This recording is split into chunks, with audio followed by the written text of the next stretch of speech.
नमस्कार। छत्तीसगढ़ की बड़ी बहस में आप सभी का बहुत बहुत स्वागत है। आपके साथ मैं हूं सौरभ त्रिपाठी।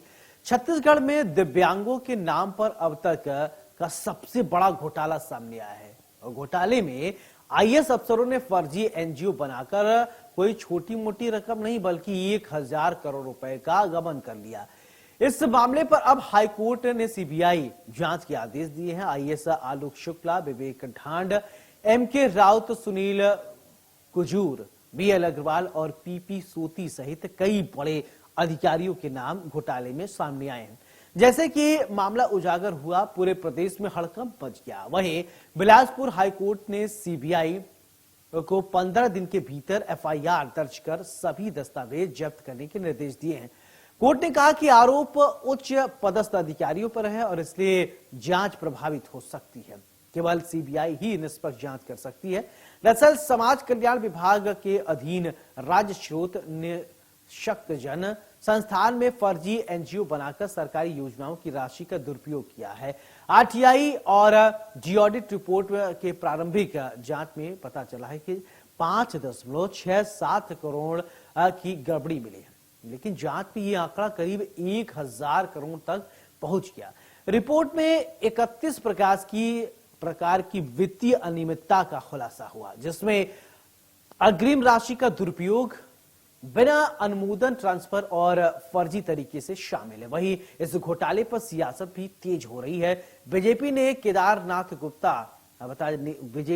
केदारनाथ गुप्ता ने कहा है कि यदि कोर्ट ने इतने गंभीर आरोप लगाए हैं, कहे हैं, तो ये बेहद शर्मनाक है। अधिकारियों को खुद आगे आकर जांच में सहयोग करना चाहिए। वहीं कांग्रेस ने इस पर पलटवार किया है। कांग्रेस संचार प्रमुख सुशील आनंद शुक्ला ने कहा है कि जांच हाईकोर्ट के आदेश पर हो सकती है, लेकिन जब घोटाला हुआ तो इन्हें संरक्षण किसने दिया? आखिर इतनी बड़ी नियुक्तियां किसने की? बीजेपी को इसका जवाब देना चाहिए। बहरहाल छत्तीसगढ़ में दिव्यांगों के नाम पर हुआ ये 1000 करोड़ रुपए का फर्जी एनजीओ घोटाला अब सीबीआई के हवाले है। हाईकोर्ट के आदेश ने न केवल जांच की दिशा को तय की है, बल्कि सरकार और अफसरशाही दोनों की जवाबदेही भी तय कर दी है।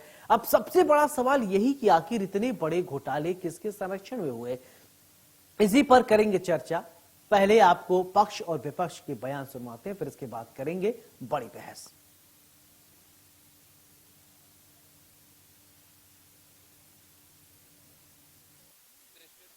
बहुत ही दुखद पहलू है। जो निःशक्त जनों की राशि थी उस पर बंदर बांट की, उस पर भ्रष्टाचार किया, मुझे ऐसा लगता है। और ऐसे बड़े अधिकारी जिन्हें आईएएस हम कहते हैं, जिन्हें बड़े सम्मान से देखते हैं, जिनके ऊपर बड़ी जिम्मेदारी होती है समाज की, देश की, राष्ट्र की, अगर हाईकोर्ट ने यह निर्देश दिया है तो मुझे ऐसा लगता है कि बड़ी शर्मिंदगी का विषय है। उन्हें तो सरेंडर होकर जांच में सहयोग करना चाहिए। हाईकोर्ट के आदेश पे जांच हो रही है। दूसरी बात, केदार गुप्ता को थोड़ा अपने ज्ञान में वृद्धि करना चाहिए। सारे के सारे रिटायर हो चुके हैं, अब सीबीआई इसकी जांच करेगी। और जब ये घोटाले हो रहे थे तब इनको संरक्षण कौन दिया था? तब इनको बड़े बड़े पदों पर नियुक्ति किसने दिया था? भारतीय जनता पार्टी। किसका जवाब?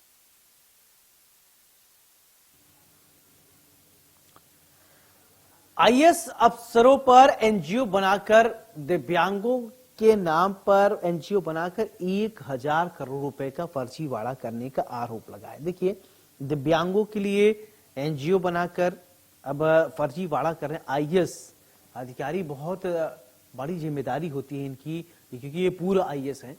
अब फर्जी तरीके से इन्होंने घोटाला किया है। अब कई सवाल खड़े हो रहे हैं। रिपोर्ट में 31 प्रकार की वित्तीय अनियमितताओं को दर्शाया गया है।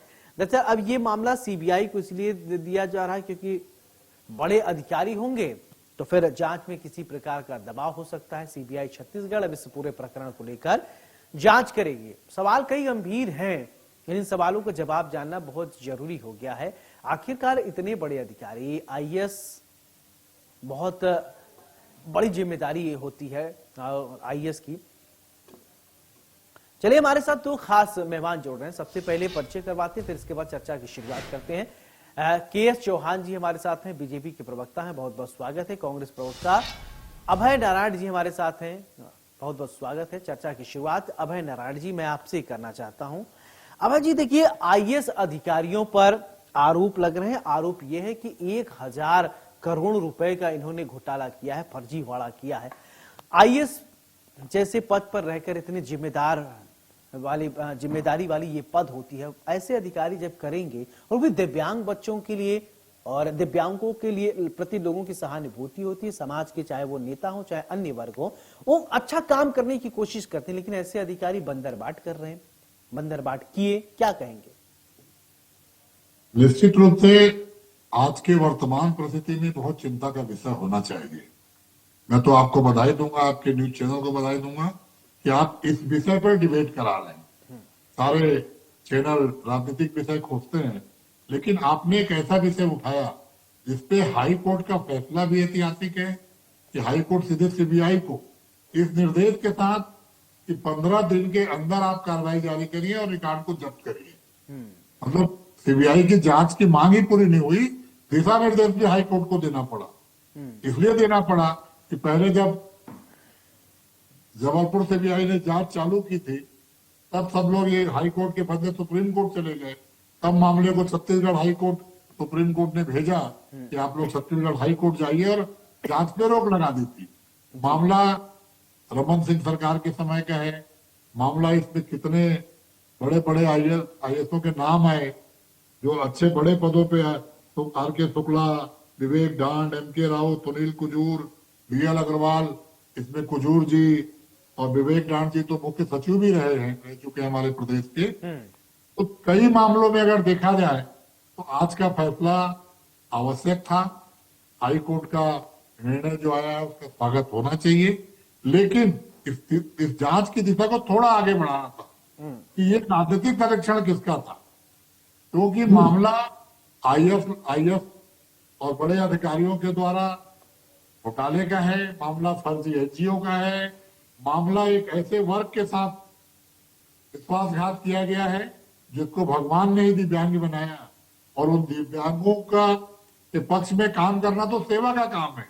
तो यानी कितनी धार्मिक संस्थाएं दिव्यांगों के लिए निस्वार्थ काम कर रही हैं, ठीक है, फंड इकट्ठा करती हैं, उनके लिए काम करती हैं, उनके लिए साधन मुहैया कराती हैं। और जब सरकार का कोई फंड हो, सरकार के फंड को कोई एनजीओ ले और फिर उनके लिए काम न करे, ये मामला सामना है। ठीक है। एसके चौहान साहब, मेरा सवाल आपसे, राजनीतिक ठीक है सर, संरक्षण आपकी बात आ गई, वहां तक जांच जाना चाहिए। ठीक है अभय नारायण जी। एसके चौहान जी, मेरा सवाल आपसे, दिव्यांग, पहले देखिए दिव्यांग को आप लोग विकलांग कहते थे, लेकिन आप लोगों ने कहा, मोदी सरकार ने कहा नहीं, ये दिव्यांग इनको कहा जाए, इनको सम्मान दिया जाए। जिनको आप सम्मान देने की बात कहते हैं और उनका नाम परिवर्तन किए, विकलांग आप कोई नहीं कहता क्योंकि वो अच्छा नहीं लगता है, उन्हीं लोगों के लिए 1000 करोड़ रुपए का फर्जीवाड़ा कर देते हैं आईएएस अधिकारी और उन पर आरोप लगा है, कोर्ट को संज्ञान लेना पड़ा। अब सवाल ये उठ रहा है, कांग्रेस ये कह रहा है कि संरक्षण किसका प्राप्त है, क्योंकि आईएएस अधिकारी बिना बड़े नेताओं के संरक्षण किस तरीके से नहीं कर सकते। थोड़ा इसका जवाब दीजिए एसके चौहान साहब। बहुत ही अच्छा सवाल कि संरक्षण किसका था, ये सबसे मेन सवाल तो यही है। तो हमारे को ये भी देख लेना चाहिए कि रिपोर्ट में क्या लिख दिया है। जितने भी ट्रांजैक्शन हुए हैं 2018 से लेकर 2023 के बीच में लगभग 80% ट्रांजैक्शन हुए हैं। 18-23 पे मत जाइए ना, आप 18-23 पे मत जाइए, उससे बात नहीं हो रही है। दिव्यांगों का मामला है, दिव्यांगों का मामला है, फर्जी एनजीओ का मामला है, आरोप प्रत्यारोप पे मत जाइए, आप मुद्दे पे रहिए। चौहान साहब, ये भारतीय जनता पार्टी जो तय करके आती है कि कोई भी मामला होगा 18 से 23 की बात करेंगे, ये क्या है? दिव्यांगों के साथ तो न्याय करिए, कोर्ट ने कहा है। चलिए ठीक है, अभय नारायण जी, चौहान साहब को अपनी बात तो रखने दीजिए, पहले उनकी बात तो कंप्लीट करिए। चौहान साहब आप बोलिए, बोलने का काम, ठीक है चौहान साहब आप बोलिए। ठीक है अभय नारायण जी, सुनिए, देखिए आप बोल रहे थे, चौहान साहब ने सुना, प्लीज आप भी सुनिए, उनकी बात तो आने दीजिए। अभय नारायण जी, पहले बात तो प्लीज आने दीजिए, पहले बात तो करने दीजिए, वो क्या कह रहे हैं सुनिए, तो फिर इसके बाद काउंटर कीजिएगा। ठीक है चौहान साहब बोलिए। पहले की बात करें। ठीक है चौहान साहब बोलने दीजिए ना। अभय नारायण जी, ठीक है, आप बोल रहे थे तो सुन रहे थे, नहीं ठीक है चौहान साहब बोलिए। अभय नारायण जी, अगर आपकी कोई और बात हो तो आप रख लीजिए, बाद में ना बोलें। नहीं आप कहिए, सुन रहे हैं। देखिए सबसे मेन बात यह है कि जो रिपोर्ट में आया है वो ये आया है कि 2018 से लेकर 2023 के बीच में लगभग 80% ट्रांजैक्शन हुए हैं इस एनजीओ के सबसे। और 2018 से लेकर 2023 तक महोदय सीबीआई को बैन किया गया था। यहाँ पर कोई भी आप वो केस नहीं ले सकते। सीबीआई तो छोड़ दीजिए, आपने एसीबी तक को कोई भी कार्रवाई करने की छूट नहीं दी थी एसीबी को। एंटी करप्शन ब्यूरो के एक सिर्फ आप मेरे को ये केस दिखा दीजिए जो एंटी करप्शन ब्यूरो ने 2028 से लेकर 2023 के बीच में उसको सफल बनाया हो, उसको पकड़ा हो। एक केस नहीं, बिल्कुल नहीं। ये तो हार था आपका। और ये संरक्षण किसका है? बहुत बहुत अहम सवाल यही है कि ये संरक्षण किसका था, इसमें लिप्तता किसकी थी। और भारतीय जनता पार्टी की सरकार ये, और हाई कोर्ट का ये आदेश है कि सीबीआई के द्वारा जांच होनी चाहिए, तो सीबीआई के द्वारा जांच होगी। भारतीय जनता पार्टी सिर्फ ये चाहती है कि पारदर्शिता के साथ सभी चीजें हों। अगर कुछ मामले छुप जाते थे उस समय और आज वो मामले छप जाते, बिल्कुल दूध का दूध और पानी का पानी होना चाहिए। और ये किसकी साजिश है, किसका संरक्षण था? जवाबदारी आज हमारी है, क्योंकि सरकार हमारी है, लेकिन गुनहगार कौन है ये भी सामने आना चाहिए। क्यों नहीं आना चाहिए? क्योंकि 80% जो मामले, जो ट्रांजैक्शन हुए हैं वो 2018 से लेकर 2023 के बीच में हुए हैं उस एनजीओ। तो ये क्यों हुए हैं और किसका संरक्षण चल रहा था? 1000 करोड़ रुपए का लगभग घोटाला हुआ है, वो कैसे हुआ? बिना संरक्षण के हो गया? जी नहीं, बिना संरक्षण के हो ही नहीं सकता। मैं मान ही नहीं सकता और आप भी नहीं मान सकते, हमारे दर्शक भी नहीं मान सकते। बिना सरकार की लिप्तता के ये सभी चीजें संभव नहीं है।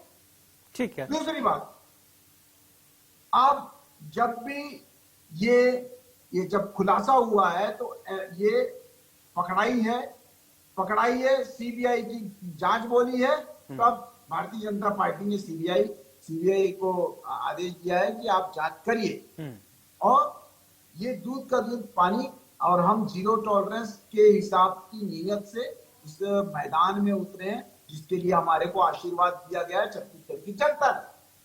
क्यों नहीं होगा? और उसके बाद क्यों ऐसा ये जो अधिकारी थे, 7 अधिकारी मेन वहां उसमें पाए गए, जिन्होंने ट्रांजैक्शन, और ये 7 अधिकारी, और उनका तबादला जो था वो ऐसी क्रीम जगह में क्यों कर दिया गया?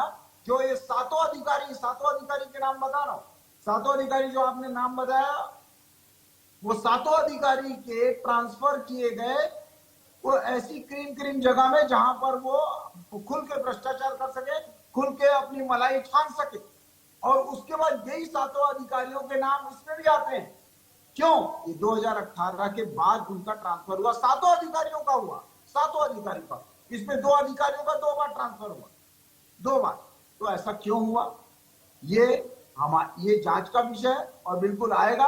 और इसमें यकीन मानिए जो भी अधिकारी होगा और जो भी राजनेता होगा, ठीक है, जो भी, चलिए अभय जी अब बोलिए। ठीक है अभय जी, देखिए आरोप वही जिस पर आप बोलना चाह रहे थे, 2018 और 23 के बीच में कह रहे हैं, और कह रहे हैं कि आपकी उस समय सरकार रही है और जांच की आंच उधर ही की तरफ जा रहा है। इसका जवाब दे दीजिए आप।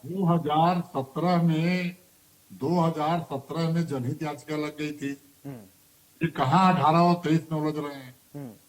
2017 में इसकी याचिका लग गई थी। 2020 में सीबीआई जबलपुर में, भोपाल में एफआईआर कर ली थी, एफआईआर हो गई। ये चले गए सुप्रीम कोर्ट, अधिकारी चले गए सुप्रीम कोर्ट। सुप्रीम कोर्ट ने जांच पे रोक लगा दी। उसमें 18 से 23 की सरकार कहां से आई, संरक्षण कहां से आया? ये जो घुमाने का प्रयास भारतीय जनता पार्टी के प्रवक्ता कर रहे, क्यों कर रहे हैं? हम तो कह रहे हैं निपट जनों का मामला है, बहुत बड़ा ये अपराध नहीं, पाप है। सनातन की भाषा में इसे पाप कहेंगे, ये पाप है। और इस दुनिया भर के लिए ईडी है, झूठे मुकदमों के लिए ईडी है, इसके लिए ईडी क्यों नहीं है? कोर्ट को सीबीआई की जांच करना पड़ रहा है, कोर्ट को आदेश करना पड़ रहा है। केस चलते अच्छा, क्या रिपोर्ट में ये नहीं लिखा है कि 2018 से 2023 के बीच में 80% कहाँ चली ट्रांजैक्शन गई? हुए हैं। ईडी से आपने क्यों नहीं जांच कराया? क्या रिपोर्ट में ईडी ये अभी नहीं भी लिखा है ना, है? अभी भी ईडी की जांच की घोषणा करिए। नहीं, वो क्या कहीं नहीं रिपोर्ट में ये नहीं ईडी लिखा है जांच 80% ट्रांजेक्शन कहिए हुए ना, हैं ईडी को भी जांच 2018 से करे। लेकर ईडी 2023 केवल कांग्रेस के लिए, ईडी केवल विपक्षियों के लिए। और बताइए मैंने ना। कहा कि कोर्ट के निर्णय का इनसे स्वागत पूछिए है, महोदय, इनसे सीबीआई पूछिए। जांच होना चाहिए, सत्य रिपोर्ट में सामने क्या लिखा आना है पूछिए चाहिए। इनसे। अच्छा, लेकिन अभय राजनीतिक अभय नारायण जी, 18 के देखिए, पहले चौहान साहब कह रहे हैं रिपोर्ट में जो लिखा है, रिपोर्ट का हवाला दे रहे हैं कि रिपोर्ट में लिखा है, मेंशन किया गया है 18 से 23, तो उसको तो डिनाई नहीं किया जा सकता ना, जो कोर्ट ने मेंशन किया है, कोर्ट ने कहा है। 17 में लग गई, FIR 2020 में हो गया, हाँ। जांच चालू हो गई, जांच को रोका गया। कहाँ पे आ गया ट्रांजेक्शन? कौन सी बात चौहान साहब कर रहे हैं? हाँ। चौहान साहब समझाइए ना। दूसरी चीज मैं कह अगर रहा हूँ, वो सारा मामला जांच उसी समय हम तो जांच का स्वागत कर रहे हैं, सुन लीजिए, कोर्ट के सुन फैसले का लीजिए, स्वागत कर सुन रहे हैं। लीजिए, सुन लीजिए। चौहान साहब कह रहे हैं अगर कि दोषी CBI तो होना चाहिए केवल एक बिंदु पे कि 18 के पहले संरक्षण कौन दे रहा था। संरक्षण में इतना बड़ा कांड हो रहा था, क्या कर रहे थे मंत्री और मुख्यमंत्री, क्या कर रहे थे राजनीतिक लोग? ये सवाल है जनता का।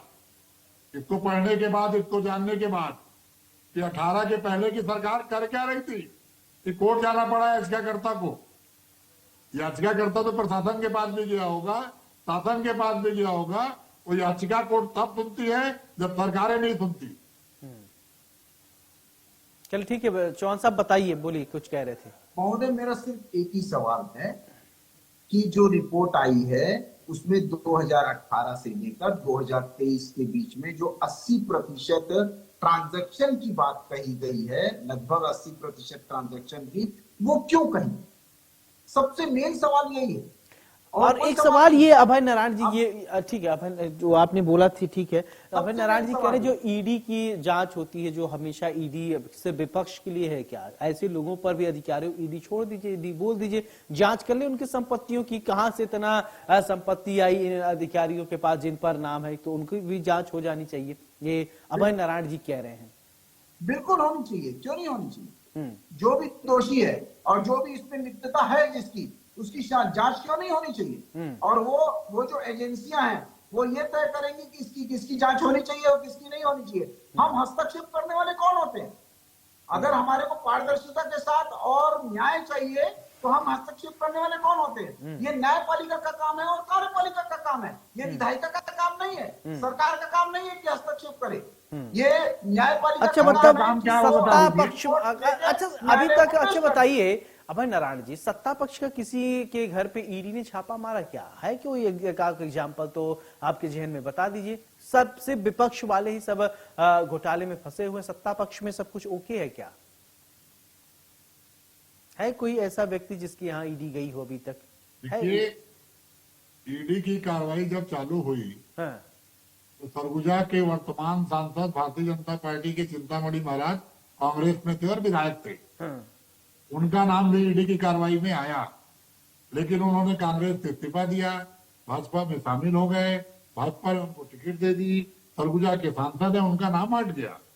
ये तो कार्रवाई है ईडी की। देश स्तर पर तो मैं बहुत नाम ले सकता हूँ, अजीत पवार का नाम ले सकता हूँ, एकनाथ शिंदे का नाम ले, बहुत नाम है। अच्छा अभय नारायण जी, एक बात मैं ये आपसे समझना चाहता हूँ, देखिए सीबीआई को बैन कर रखा था आप लोगों ने कि सीबीआई नहीं एंट्री कर सकती। अगर सीबीआई उस समय एक्टिव मोड में होती तो शायद चीजें और निकल कर आती, क्यों बैन कर रख दिया था सीबीआई को? इसको, इस केस में, जिस केस का डिबेट हो रहा है, इस केस को सीबीआई ने FIR दर्ज कर लिया था, जांच चालू हो गई थी, जबलपुर सीबीआई जांच कर रही थी, भोपाल में FIR दर्ज हुआ था जहां पे सरकार भारतीय जनता पार्टी की थी, वहां तो जांच हो रही थी ना सीबीआई की, कोर्ट ने रोक लगा दी, माननीय सुप्रीम कोर्ट अधिकारी, और रोक लगा दी। उसने क्या किया? उसने कौन सा प्रयास किया? कोर्ट ने कहा कि छत्तीसगढ़ हाई कोर्ट जाओ, वो छत्तीसगढ़ हाई कोर्ट आए और आज कोर्ट ने फैसला किया।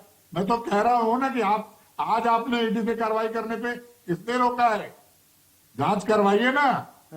चलिए ठीक है। और 2017 की याद ठीक क्या है, है? जो 17 और 18 में हुआ, 23 में हुआ के.एस. चौहान साहब, वो तो ठीक है, अलग की बात है, लेकिन अभी सत्ता में आप हैं और आपकी ये नैतिक जिम्मेदारी है कि आप जल्दी जल्दी जांच कराइए और दूध का दूध पानी का पानी हो, क्योंकि आपने दिव्यांग जनों की बात कही है। बिल्कुल जिम्मेदारी हमारी है और गुनहगार जो भी है वो सलाखों के पीछे होगा। सीबीआई की जांच हो, न्यायपालिका की कोई भी जांच हो या कार्यपालिका की कोई भी जांच हो, विधायिका उसको सपोर्ट करेगी, उसमें हस्तक्षेप नहीं करेगी, उसमें रुकावट पैदा नहीं करेगी। मैं ये बोलना चाहता हूँ कि सीबीआई को आपने, अब नारायण जी आ रहा हूँ, सुन लीजिए, चौहान साहब को सुन लीजिए, आ रहा हूँ आपके पास। हाँ बोलिए बोलिए। सीबीआई को आपने बैन क्यों किया? सीबीआई को आपने कार्रवाई क्यों नहीं करनी? अगर वो कार्रवाई करने देते तो जो इतना घोटाला होना है वो घोटाला कैसे हो जाता? इसीलिए तो सीबीआई को उन्होंने रोक के रखा, बिल्कुल रोक के रखा। अगर आप सच्चे थे तो सीबीआई को आपने क्यों रोका?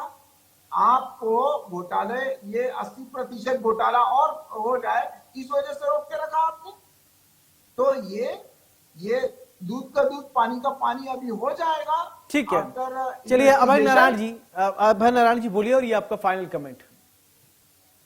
देखिए, पहला सवाल मेरा ये है कि अभी जो पिछला विधानसभा था उसमें भारतीय जनता पार्टी के वरिष्ठ विधायक जो मार्गदर्शक मंडल में डाल दिए गए हैं, अजय चंद्राकर जी ने महिला बाल विकास मंत्री से यही सवाल पूछा था कि निःशक्त जनों का जो महाविद्यालय चल रहा है आपने एनजीओ को क्यों सौंपा, एनजीओ की कार्यप्रणाली क्या है। उन्होंने इधर उधर की बात की तो उन्होंने स्पष्ट शब्दों में कहा था कि सरकार को 2 साल हो गए हैं, आप इधर उधर की बात मत करिए। और माननीय विधानसभा अध्यक्ष रमन सिंह जी ने, ठीक है, चलिए अब ये जांच सीबीआई के पास है, जांच का आज कहां पहुंचता है ये आने वाले समय में पता चल जाएगा। अभय जी बहुत बहुत शुक्रिया आपका, के.एस. चौहान साहब आपका भी बहुत बहुत शुक्रिया, आप बड़ी बहस में हमारे साथ जुड़े। देखिए, दिव्यांग जनों की अगर बात करें, दिव्यांग बच्चों, दिव्यांग लोगों के लिए 1000 करोड़ रुपए का घोटाला कर दिया गया। जैसा कि के.एस. चौहान साहब हमारे साथ भारतीय जनता पार्टी के प्रवक्ता जुड़े थे, वो बार बार ये कह रहे थे कि 2018 से 2023 का वो जिक्र कर रहे थे, उस समय कांग्रेस की सरकार थी। बहरहाल कोई भी हो, लेकिन बिना संरक्षण के इतने बड़े पैमाने पर, व्यापक पैमाने पर 1000 करोड़ रुपए का घोटाला नहीं हो सकता। बहरहाल अभी पूरा मामला सीबीआई के हाथ में, सीबीआई जांच करेगी और ये स्पष्ट हो जाएगा कि आखिरकार इन लोगों के पीछे कौन लोग थे जो इतने बड़े घोटाले का बंदरबाट करने के लिए साक्षी बने। बड़ी बहस में मेरे साथ फिलहाल इतना ही। नमस्कार।